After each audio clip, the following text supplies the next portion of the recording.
welcome back to Play CCN, which is brought to you by Testo. I'm your host, Sandra Rossi. Global investment in the HVAC and R sector isn't slowing down anytime soon. Air conditioning manufacturers continue to expand production capacity and increase headcount. LG Electronics is committing significant investment locally, expanding its ANZ team by up to 30 to 40% in 2025. The goal is to strengthen its presence across both the commercial and residential markets. Overnight, Embraco announced it's establishing a new factory in India to manufacture compressors.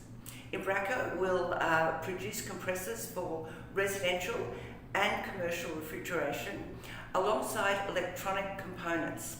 The new factory will have an annual production capacity of 6 million units and is set to begin operations in the second half of 2026.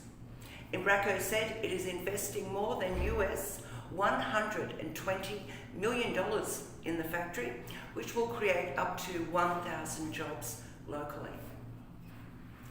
One area of the market that has seen a lot of new investment this year is the data center cooling market.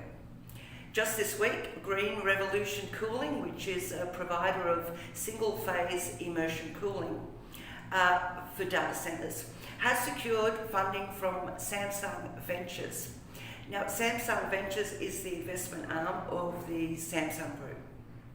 Samsung's interest in the data center cooling market was made clear this month when it acquired German data center specialist the Flacht Group for $2.5 billion.